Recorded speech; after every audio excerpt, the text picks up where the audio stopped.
Hello friends, आज हम physics 11 का फिजिक्स और उसमें दूसरा बुक स्टार्ट किया गया है। इससे पहले हमने फिजिक्स के दूसरे बुक में 11th में पहला था हमारा ठोसों का यांत्रिक गुण, अर्थात उसमें प्रत्यास्थता के बारे में अच्छे से पढ़ा। और दूसरा चैप्टर है आपके सेकंड बुक का द्रवों के यांत्रिक गुण, अर्थात मैकेनिकल प्रॉपर्टी ऑफ फ्लूइड। उस मैकेनिकल प्रॉपर्टी ऑफ फ्लूइड में आपको 2 लेक्चर दिया गया है। 2 लेक्चर इससे पहले क्या थे? इससे पहले 2 लेक्चर में आपको दाब क्या होता है उसके बारे में बताया गया और उसमें पास्कल का नियम क्या होता है उसके बारे में बताया गया। यदि नहीं देखे हो तो इससे पहले की वीडियो आप जरूर देखें। आज हमारा जो तीसरा लेक्चर है उसमें एनसीईआरटी बेस और जो हेडिंग है वह हेडिंग है हमारा हाइड्रोलिक मशीन किसे कहते हैं, द्रव चलित मशीन किसे कहते हैं। आपको एनसीईआरटी बुक जो कि 11th का सेकेंड बुक है द्रवों के यांत्रिक गुण, उसमें मिल जाएगा। उसमें हम आज बात करेंगे द्रव चलित मशीन किसे कहते हैं और द्रव चलित मशीन का उपयोग क्या होता है, उसके बारे में हम आज ये वीडियो समझेंगे। और इस वीडियो में आप पूरा कॉन्सेप्ट भी समझ जाएंगे और साथ में द्रव के कितने पथ रेखाएं होती हैं उनके बारे में भी हम देखेंगे। चलिए, हमारे सामने जिस हेडिंग के लिए हम ये एनिमेशन लिए हैं उस हेडिंग का नाम है द्रव क्या होता है इस हेडिंग का नाम, उस हेडिंग का नाम है द्रव चलित मशीन। आपको इस हेडिंग का अगर हम नाम रखना चाहें तो लिख देते हैं, क्या है इसका नाम। इसके लिए हम कौन सा हेडिंग पढ़ने जा रहे हैं? द्रव चलित मशीन। द्रव चलित मशीन जो हेडिंग है हमारा एनसीईआरटी बेस 11th के सेकंड बुक का द्रव के यांत्रिक गुण में, उस हेडिंग के लिए हम एनिमेशन देखते हैं कि क्या एनिमेशन होता है। द्रव चलित मशीन का यूज हम कहाँ करते हैं? द्रव चलित मशीन के मदद से हम भारी से भारी वस्तुओं को कम बल लगाकर उठा सकते हैं। जैसे आपको ये दिख रहा है यहाँ पे क्रेन क्या होता है? ये टोटल हाइड्रोलिक बेस होता है। हाइड्रोलिक बेस का मतलब होता है कि द्रव चलित होता है।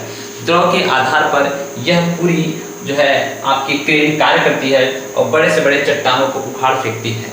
जैसे हम द्रव के आधार पर ही हाइड्रोलिक मशीन का उपयोग करके भारी से भारी वस्तुओं को भी उठा सकते हैं। चलिए, आपको ये थोड़ा सा एनिमेशन देख लेंगे तो ज़्यादा मदद मिलेगा। आइए देखा जाए। ये बंदा है जो कि क्रेन की मदद से क्या कर रहा है, आप देखे होंगे, बड़े बड़े चट्टानों को उखाड़कर एक जगह दूसरी जगह स्थानांतरित कर रहा है। जैसे आपको ये एनिमेशन दिख रहा है। इस एनिमेशन में होता क्या है, आप किसी छोटे एरिया में बल लगाकर और वस्तु को बड़े एरिया में रखकर आप आसानी से उठा सकते हो। जैसे यहाँ पे दिख रहा होगा कि इस पिस्टन पे जिसकी एरिया कम है उस पर हम बल लगाते हैं और बड़े वाले एरिया पे हम वस्तु को रखते हैं। जैसे कि यहाँ पे कार रखा गया है, उस कार को आसानी से लिफ्टिंग कर सकते हैं। ये इधर का एरिया अगर देखा जाए A1 और इधर का एरिया क्या देखा जाए A2, तो कैसे यह कार्य करती है, किस नियम का प्रयोग करते हैं, उसकी मदद का हम आज प्रयोग करते हैं आपको। चलिए, एनिमेशन आपको समझ आ गया। अब आते हैं हम लोग अपने टॉपिक पे। चलिए, हमारा हेडिंग क्या है? द्रव चलित मशीन। ये आपको एनिमेशन लिया गया है। इसमें अलग अलग एरिया के, ये मान लिया जाए जिस पिस्टन पे हम बल लगा रहे हैं उस पिस्टन का अगर हम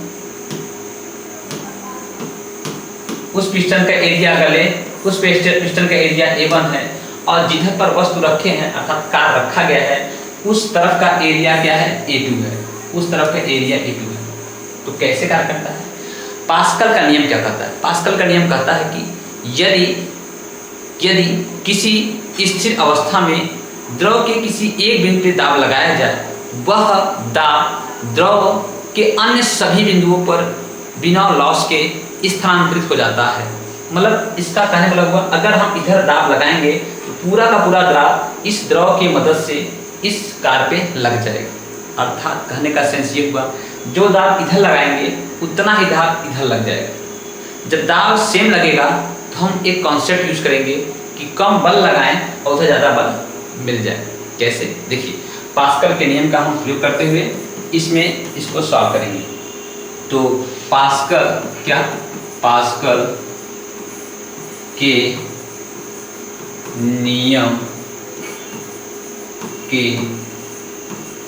अनुसार क्या कहते हैं? पास्कल का नियम कहता है कि किसी एक यूनिट पे दाब लगाया जाए उसके अर्थात ये पॉइंट मान लिया जाए, पॉइंट क्या है, ये पॉइंट 1 है और ये पॉइंट क्या है 2 है, पॉइंट 1 है पॉइंट 2 है। पॉइंट 1 पर दाब बराबर होता है पॉइंट 2 पर दाब के। पास्कल नियम यह कहता है। हम कैसे इस शेडिंग में हम यह सीखना चाहते हैं कि कैसे हम कम क्षेत्रफल पर बल लगाकर, कम बल लगाकर और ज़्यादा बल वाली वस्तु को उठा सकते हैं।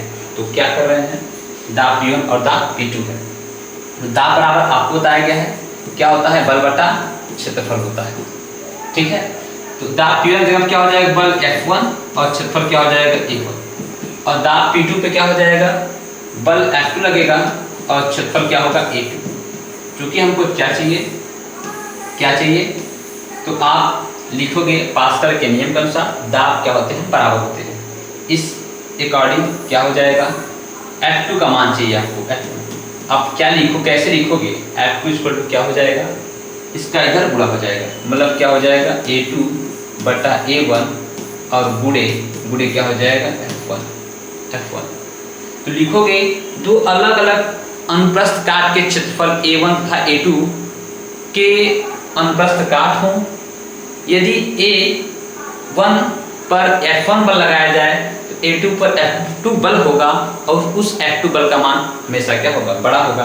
कैसे होगा, थोड़ा सा आगे देख लिया जाए क्या हो जाएगा। तो अगर हम, चूंकि यहाँ पर क्या है A2 इज ग्रेटर देन है A1 से, यहाँ लिखोगे चूंकि A2 क्या है, बड़ा क्षेत्रफल का है, A1 बड़ा क्षेत्रफल का है। यदि A2 बड़ा होगा A1 से तो सीधी सी बात है कि इस F2 का मान क्या आएगा, ऑलरेडी ज़्यादा आएगा। तो F2 बड़ा होगा F1 से अतः कम बल लगाकर ज़्यादा भारी वस्तु को आसानी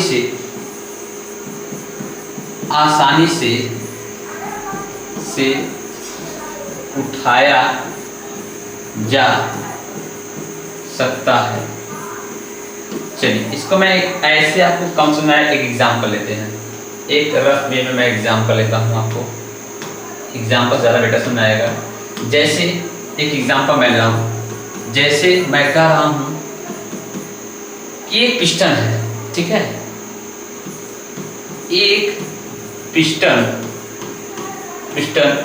पर F1 मैं बल लगाया कितना का, मैं बल लगाया 108 न्यूटन का, 108 न्यूटन का बल लगाया और उसका क्षेत्रफल जो था कितना था, 3 मीटर स्क्वायर था। मैं एक पिस्टन पर बल लगाया जिस पर 108 न्यूटन का बल लगाया और उसका क्षेत्रफल कितना था, 3 मीटर स्क्वायर था। और जिस तरफ वस्तु को उठानी थी, वस्तु को उठानी थी उधर का क्षेत्रफल मान लिया जाए कितना है, A2 स्क्वायर और कितना है 9 मीटर स्क्वायर है। तो बल क्या कार्य करेगा, तो बल क्या कार्य करेगा, तो बल क्या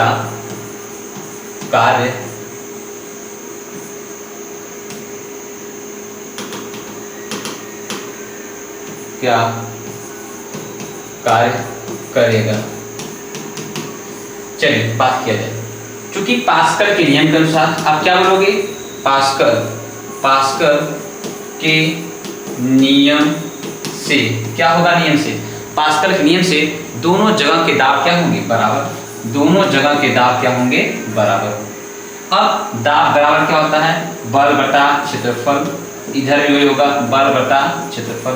आप देखो, खुद सोचो, एज्यूम करो, एक तरफ बल आप कितना लगाए 108 न्यूटन, आपने बल लगाया 108 न्यूटन का, और जिधर बल लगाया उधर का क्षेत्रफल था 3 मीटर स्क्वायर, उधर का क्षेत्रफल कितना था 3 मीटर स्क्वायर, और आप कितना बल प्राप्त करना चाहते हो, आपको ज़्यादा बल मिलना चाहिए, और जिधर ज़्यादा बल मिलना चाहिए उधर का क्षेत्रफल क्या होता है, बड़ा होता है। उसका क्षेत्रफल दिया कितना है, 9 मीटर स्क्वायर है, 9 मीटर स्क्वायर है।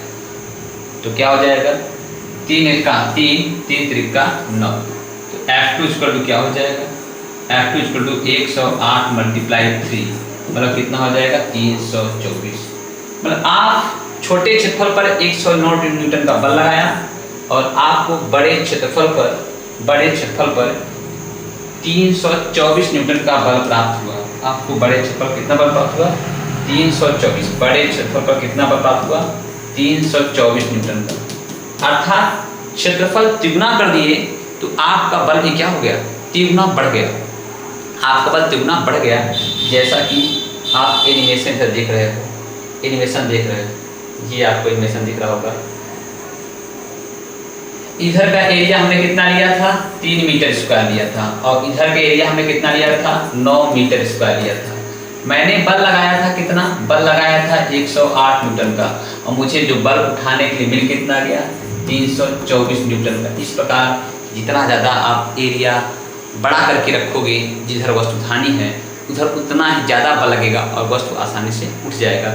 यही आपकी द्रव चलित मशीन है। द्रव चलित मशीन की मदद से हम बड़ी से बड़ी, भारी से भारी वस्तुओं को आसानी से उठा सकते हैं, उधर के क्षेत्रफल को बड़ा करके। यही कॉन्सेप्ट का उपयोग करके हम कार में भी हाइड्रोलिक ब्रेक का उपयोग करते हैं, और क्रेन में भी हाइड्रोलिक मशीन का उपयोग करते हैं, और अन्य लिफ्टिंग में हम हाइड्रोलिक का उपयोग करते हैं, क्योंकि उधर एरिया बढ़ाकर और इधर कम बल लगाकर भी भारी से भारी वस्तुओं को आसानी से उठाया जाता है। चलिए, आपको हाइड्रोलिक मशीन किसे कहते हैं आसानी से समझ में आ गया होगा। आइए नेक्स्ट हेडिंग की बात किया जाए। नेक्स्ट हेडिंग हमारा प्रवाह रेखाएं किसे कहती हैं, ये भी एनसीईआरटी। प्रवाह रेखाएं मुख्यतः 4 प्रकार की होती हैं। प्रवाह रेखाएं मुख्यतः 4 प्रकार की होती हैं, और उस 4 प्रकारों में अगर हम बात करें कौन कौन सा होता है। पहला होता है पथ रेखा, दूसरा होता है धारा रेखा, तीसरा होता है धारा रेखीय नली, चौथा होता है तंतु रेखा। अर्थात पाथ लाइन, स्ट्रीम लाइन और स्ट्रीम ट्यूब और स्ट्रीक लाइन या फिलामेंट लाइन। 4 प्रकार की पथ रेखाएं होती हैं। तो आपको याद रखना होगा प्रवाह रेखाएं कितने प्रकार की होती हैं? 4 प्रकार की। अर्थात पथ रेखा, धारा रेखा, धारा नली और तंतु रेखा। चलिए, आपके इस 11th के बुक में एनसीईआरटी में केवल एक दिया है, और वह मैं यहाँ लिख दिया हूँ। एनसीईआरटी में जो 11th में दिया है, धारा रेखा किसे कहते हैं अर्थात स्ट्रीम लाइन किसे कहते हैं, उसको आप डिफाइन करिए। लेकिन यहाँ हम आपको इस चारों रेखाओं के बारे में बात करेंगे, ठीक है। अगर हम बात करें पहला हेडिंग है पथ रेखा किसे कहते हैं। पथ रेखा, अगर हम पथ रेखा की बात करें, किसी प्रवाहित द्रव के किसी निश्चित समय अंतराल पर द्रव द्वारा जो पथ प्राप्त की जाती है उसे पथ रेखा कहते हैं। नहीं समय प्रवाहित द्रव का अगर हम बात करें, गति करते हुए द्रव का या प्रवाहित द्रव का किसी समय अंतराल में जो द्रव द्वारा पथ प्राप्त की जाती है उसे पथ रेखा कहते हैं। यदि कोई द्रव गति कर रहा हो किसी समय अंतराल में, उस द्रव द्वारा जो पथ प्राप्त किया जाएगा उसी पथ को पथ रेखा कहते हैं। क्लियर हुआ मैटर? ठीक है ना? हाँ, चलिए आगे बात करें धारा रेखा किसे कहते हैं।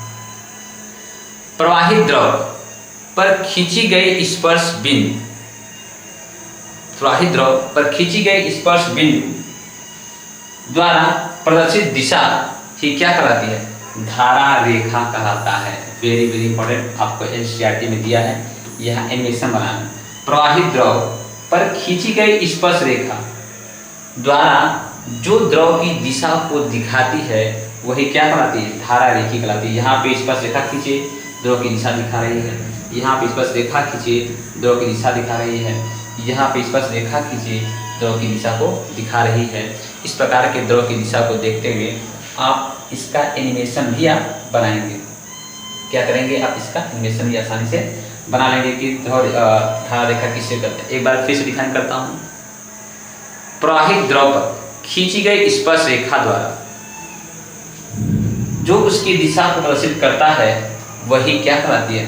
धारा रेखी कहलाती है। यदि प्रवाहित द्रव द्वारा उस प्रवाहित द्रव पर खींची गई स्पर्श रेखा द्वारा जो द्रव की दिशा को प्रदर्शित करती है वही उसकी क्या कहलाती है? उस पर खींची गई स्पर्श रेखा द्वारा जो द्रव की दिशा को प्रदर्शित करती है वही क्या कहलाती है, धारा रेखीय कहलाती है। ये आपको एनिमेशन बना लेना होगा। चलिए आगे बात करते हैं। धारा रेखीय नली किसे कहते हैं? प्रवाहित द्रव द्वारा जो प्राप्त नली के रूप में रेखाएं होती हैं, प्रवाहित द्रव द्वारा प्राप्त नली के रूप में रेखाओं का समूह, द्रवों का समूह, वही क्या कहलाती है, धारा रेखीय कहलाते हैं, धारा रेखाएं कहलाती हैं। इसी धारा रेखाओं को धारा रेखीय नली भी कहते हैं, स्ट्रीम लाइन ट्यूब भी कहते हैं। फिर से, प्रवाहित द्रव द्वारा प्राप्त द्रव की रेखाएं के समूह को, प्रवाहित द्रव द्वारा प्राप्त द्रव के समूह रेखाओं को ही धारा रेखीय नली कहते हैं। यदि द्रव कोई प्रवाहित हो रहा होगा, उसमें कई रेखाएं बनेंगी, उस द्रव के द्वारा प्राप्त रेखाओं के समूह को या धारा रेखाओं के समूह को ही धारा रेखीय नली कहते हैं। ये आपको एनिमेशन बना लेना होगा। आइए नेक्स्ट शेडिंग की बात करते हैं। तंतु रेखा किसे कहते हैं? स्ट्रीक लाइन या फिलामेंट लाइन। यदि द्रव प्रवाहित हो रहा होगा तो उसमें प्राप्त रेखाओं के लेयर को ही तंतु रेखा कहते हैं। यदि आप द्रव प्रवाहित करें, उसमें आसानी से एक सिरेंज लें, उसमें रंग भरें, रंग भरने के बाद द्रव यदि फ्लो कर रहा होगा आसानी से, उस कंडीशन में क्या करें, आप सिरेंज को द्रव में डुबोएं और आसानी से सिरेंज को छोड़ दें उसमें रंग भरकर, तो वो देखेंगे एक लेयर के रूप में फ्लो करेगा। वही क्या कहलाएगा, वही आपका तंतु रेखा कहलाएगा और उसी को कहते हैं तंतु रेखा। अर्थात द्रव प्रवाहित हो रहा हो तो द्रव प्रवाहित द्रव के द्वारा प्राप्त जो सतह होती हैं, जो रेखाएं होती हैं, उसी को तंतु रेखा कहते हैं। चलिए अगर हम नेक्स्ट हेडिंग की बात करें, क्या है आपका अपरिवर्तित तथा, हेडिंग है हमारा द्रव प्रवाह के प्रकार। द्रव प्रवाह के निम्नलिखित प्रकार होते हैं, उसमें से हम ये इंपॉर्टेंट पॉइंट प्रवाह लिए हैं, मुख्यतः 4 प्रकार के। द्रव रेखा के अगर द्रव प्रवाह के प्रकार की बात करेंगे तो आप क्या क्या होता है, 5 परिवर्तित तथा अपरिवर्तित तथा परिवर्तित प्रवाह, स्तरीय तथा विक्षुब्ध प्रवाह, समान तथा असमान प्रवाह अर्थात uniform and non uniform flow, घूर्णी तथा अघूर्णी प्रवाह अर्थात रोटेशनल एंड इरोटेशनल फ्लो, संपीड़ित तथा असंपीड़ित प्रवाह अर्थात कंप्रेसिबल एंड इनकंप्रेसिबल फ्लो। चलिए अगर हम इनसे स्टार्ट करें, पहला अपरिवर्तित प्रवाह और परिवर्तित प्रवाह किसे कहते हैं। पहला हेडिंग अगर हम ले स्टडी फ्लो की, स्टडी फ्लो, अगर हम पहला लाइन स्टडी फ्लो ले अर्थात अपरिवर्तित प्रवाह ले, ये ले, इसे किसे कहते हैं उसकी बात करते हैं। प्रवाहित द्रव का किसी भी अनुप्रस्थ काट के क्षेत्रफल पर समय के साथ गुजरने वाले द्रव के वेग एक समान हो। क्या बोला, प्रवाहित द्रव का किसी भी अनुप्रस्थ काट के क्षेत्रफल पर द्रव प्रवाहित हो रहे हों, द्रव प्रवाहित हो रहे हों, द्रव प्रवाहित हो रहे हों, किसी भी अनुप्रस्थ काट के क्षेत्रफल पर उसी अनुप्रस्थ काट के क्षेत्रफल से गुजरने वाले सारे द्रव के कणों का वेग समय के साथ न बदले, अपरिवर्तित रहे। इस समय एक कण आया, उसका वेग 5 मीटर पर सेकेंड, 1 सेकंड बाद अगला का 5 मीटर पर सेकेंड, 2 सेकंड बाद भी 5 मीटर पर सेकेंड, 3 सेकंड बाद भी 5 मीटर पर सेकेंड, 4 सेकंड बाद भी 5 मीटर पर सेकेंड, मतलब किसी भी अनुप्रस्थ काट के क्षेत्रफल पर उस क्षेत्रफल से उस बिंदु से गुजरने वाले द्रव के सभी कणों का वेग एक समान हो, अर्थात द्रव का वेग ना बदले, उसे कहते हैं अपरिवर्तित प्रवाह। अर्थात बदल नहीं रहा है, परिवर्तित नहीं हो रहा है, किसी एक ही बिंदु पर समय के साथ जितने भी द्रव के कण गुजर रहे हैं उस जगह से, जितने भी द्रव के कण गुजर रहे हैं उस जगह से सारे के सारे द्रव के कणों का वेग एक समान हो, अर्थात ना बदले। इस प्रकार के प्रवाह को क्या कहते हैं, अपरिवर्तित प्रवाह अर्थात स्टडी फ्लो कहते हैं। क्लियर हो मैटर। अब इसी का अपोजिट परिवर्तित प्रवाह किसे कहते हैं। किसी भी अनुप्रस्थ काट के क्षेत्रफल पर द्रव के सभी कण उसी बिंदु से गुजरे, उसके दाब घनत्व के परिवर्तन के कारण द्रव के सभी कणों का वेग समय के साथ वेग बदलता रहे, समय के साथ वेग बदलता रहे। अर्थात अभी एक सेकंड में एक कण द्रव का उसी बिंदु से एक कण गुजरा, उसका वेग 5 मीटर पर सेकंड था। अगले सेकंड अगला कण गुजरा, उसका 6 था। अगले सेकंड अगला कण उसी बिंदु से गुजरा, उसका 3 हो गया। अगले सेकंड अगला कण गुजरा उसी बिंदु से, उसका 7 हो गया। अर्थात समय के साथ किसी एक ही बिंदु से गुजरने वाले द्रव के सभी कणों का वेग समय के साथ बदलता जाए। इस प्रकार के प्रवाह को परिवर्तित प्रवाह कहते हैं, अनस्टडी फ्लो कहते हैं। वेरी सिंपल, कितना सरल है।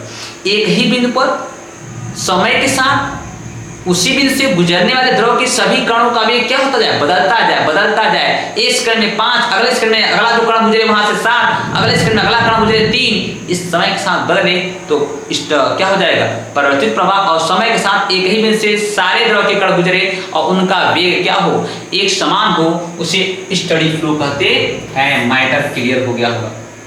अगर बात करें स्तरीय फ्लो की, लामिनार फ्लो किसे कहते हैं, तो लामिनार फ्लो की अगर हम बात करें तो लामिनार फ्लो, यदि द्रव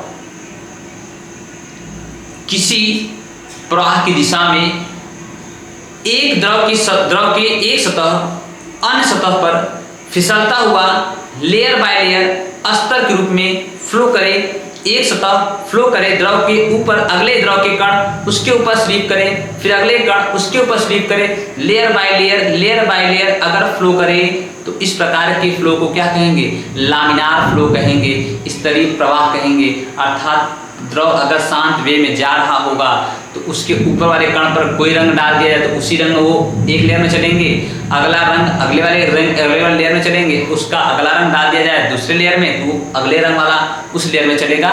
लेयर बाय लेयर के रूप में वो चले तो उसे क्या कहते हैं, लामिनार फ्लो कहते हैं। यदि जैसे आपको दिखा दूं, इस टाइप से फ्लो करे, एक लेयर फिर अगला लेयर चले, वो अगले रंग का हो, अगला जो लेयर चले वो अगले रंग का हो, अगला जो लेयर चले वो अगले रंग का हो, लेयर बाय एक इस लेयर में चले, अगला इस अगले। तो यदि द्रव परत के रूप में एक परत दूसरे परत पे आसानी से खिसकता हुआ चलता जाए तो इस प्रकार के प्रवाह को क्या कहते हैं, स्तरीय प्रवाह कहते हैं। और यदि यही द्रव के कण आपस में लड़ते हुए जाएं, ऐसे फ्लो करे वैसे फ्लो के, हिलते हुए, अर्थात कह सकते हैं कि यदि द्रव के कण का किसी एक ही बिंदु पर समय के साथ वेग बदलता रहे और द्रव आपस में टकराते हुए आगे बढ़े, अर्थात द्रव के कणों की गति टेढ़ी मेढ़ी हो, एक समान न हो, तो द्रव के कणों की गति के टेढ़ी मेढ़ी वेग को क्या कहते हैं, विक्षुब्ध प्रवाह कहते हैं। टर्बुलेंट फ्लो किसे कहते हैं, विक्षुब्ध प्रवाह। यदि द्रव के कणों का वेग टेढ़ा मेढ़ा हो जाए तो इस प्रकार के प्रवाह को क्या कहते हैं, टर्बुलेंट फ्लो कहते हैं। आइए बात करते हैं घूर्णी प्रवाह, समान प्रवाह किसे कहते हैं और असमान प्रवाह। समान प्रवाह मतलब यूनिफॉर्म फ्लो, इसे सिंपल क्या है, यदि द्रव के कण इस प्रकार गत करे कि ए डैश बी डैश, इस प्रकार गत करे कि द्रव के कणों का प्रत्येक अनुप्रस्थ काट के क्षेत्रफल पर वेग का मान एक समान हो। एक बिंदु पर देखा जाए 5 मीटर पर सेकंड तो अगले वाले बिंदु पर भी 5 मीटर पर सेकंड, उसके अगले वाले बिंदु पर भी 5 मीटर पर सेकंड हो। अर्थात द्रव का वेग सभी बिंदुओं पर एक समान हो।